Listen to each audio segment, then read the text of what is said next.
Rick Grenell joining us, our Senior Advisor for Foreign Policy and National Security. And Rick was in Serbia. Now he's in Albania. And Rick, I always like to ask you when you're making these trips first, because it's a great opportunity to educate our audience on something that's not always front page news here in the U.S. about the work that you're doing in that region of the world. Well, it's important work. It's an important part of the world, and it's certainly a part of the world in the Balkan region that successfully moved forward under Donald Trump. And there's a lot of frustration in this region with Joe Biden and the Democrats. I would say it's an exciting time for the Balkan region to begin moving forward with economic development. I'm here as a private citizen. I brought American private equity folks with me.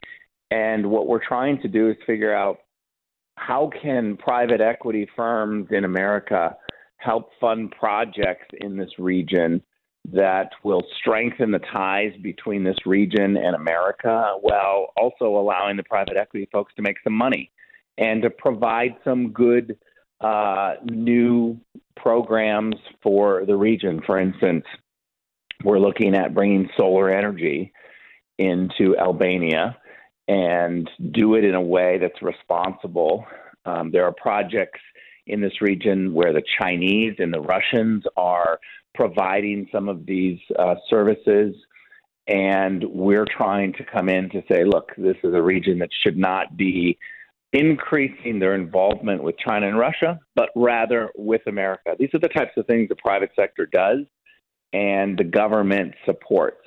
One funny thing, Jordan, as I'm walking through Tirana today, I ran into Ken Paxton, the Attorney General of Texas. That's great. I mean, again, is he there because of a work there trying to do Texas economic development work, I'm guessing, possibly? You know, I'm not sure. I think he's actually on vacation. He was at a wedding in the region and then expanded and went on vacation. Look, Tirana, Albania is an exciting place. As you know, Albania is a member of NATO, and it's got a long history of communism and fascism, and they've come out of it.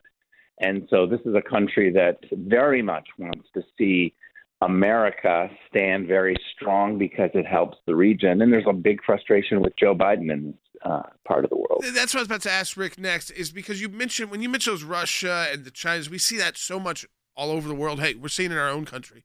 Our C4 is ACLJ Action is looking at getting involved in something happening in North Dakota right now with Chinese investment in land there, and so people can stay tuned for that. But again, the idea that the Chinas, the Russias of the world rush to these countries who are our allies, like you said, members of NATO, and provide them these services and develop these economic relationships, and you're trying to bring in private investors to kind of counter that because the Biden administration is not. Yeah, look, part of this economic deal that the Trump administration negotiated, economic normalization deal between Kosovo and Serbia, the entities decided to come forward and say, let's try to find a way where we can move goods and services more freely. The whole idea of governments coming together to agree to that is really hinges on private sector coming forward. There's this perceived conflict in the region, so a lot of American businesses have stayed out. What that has done is created a vacuum and made the Chinese and the Russian participation in commerce in this region very easy. That's not good for America. I don't suggest that America come in and just give foreign aid to this region. We have to be able to do economic development from the private sector. People need to make money, but this region is hungry for American entrepreneurs and American investment. You got to take advantage of that opportunity when it's there, because if not, and I've seen this too often in places, especially throughout Africa and countries there, where they really wish that they didn't have to choose between, there was no choice for them. That wasn't like an American business choice. It was a Chinese or a Middle Eastern or Iranian or Russian company that they have to choose from, and they don't really have another option. And like you said, the private sector has to go in. And you also do a lot of education from the U.S. government. Could come in and say, hey, this is a place we want you to do business. We are going to encourage you to go there and do business. And instead of making people think, oh, it's, this was a formerly war-torn area and it's too complicated and we're too nervous to actually be there and do the work. I want to shift a little bit, Rick, because we've got President Biden. He's gone from Israel. He's now in Saudi Arabia. He's with Mohammed bin Salman, MBS. They did their fist bump. This is a guy he called a pariah, who he's now asking for more oil and gas from, and basically a little bit of begging. But I want a little bit of insight too, because as an acting director of national intelligence and your diplomatic work, just for people to know, like, what is it like working inside that kingdom of Saudi Arabia and their kind of setup? Look, it's a good question. I very much, after spending 8 years at the UN and working as an ambassador in Europe, I understand that the Saudis must have a powerful and consistent relationship with America. And that's difficult many times because we in many instances don't always share the same values. But we have to have a relationship with the Saudis. And many Americans can ask why, and I think it's a very good question to say, well, why? Why do we need to care? We know that many of the 9/11 bombers came from Saudi Arabia.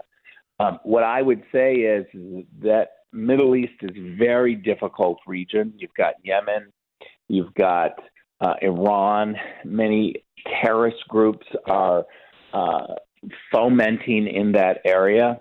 And what we have to be able to do is have allies to keep the peace as much as possible. The Saudis are a blunt force against the Iranians.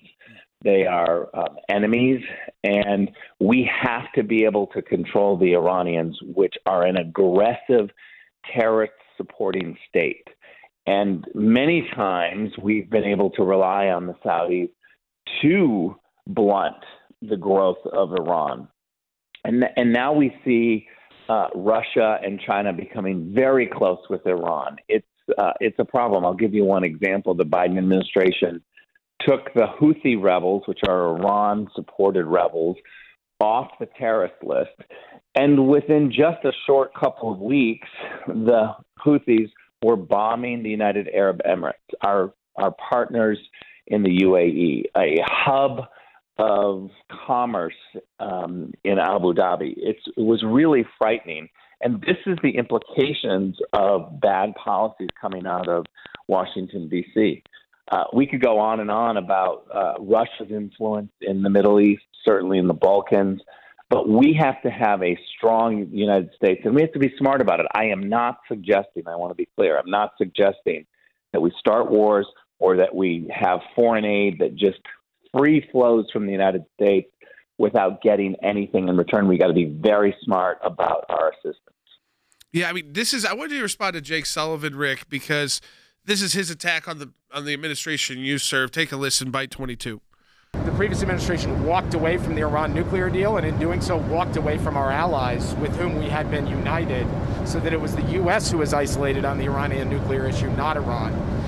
And the last administration walked away from diplomacy when it came to ending the war in Yemen. This president re-engaged on that, and now we have a 15-week truce, the longest peaceful period in that conflict in several years.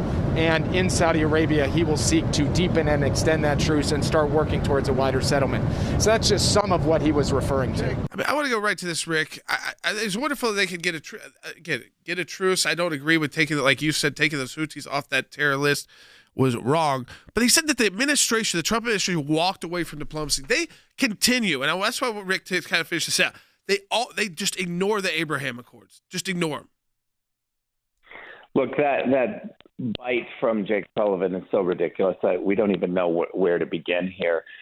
Let's just take the fact that they inflamed the situation and now are taking credit for everybody in the region saying, "Oh my God, you've got the Houthis bombing the UAE. Something has to be done," and we walk it back a little bit.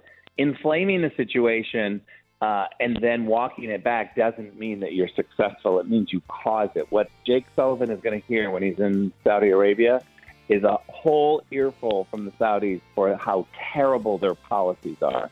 We could go on this, but it's a rewriting of history by Jake Sullivan. Well, Rick, I appreciate you joining us from Albania and also educating our audience. I think it's important in that region of the world, what's going on in that region of the world, and also about, of course, this bigger trip from President Biden.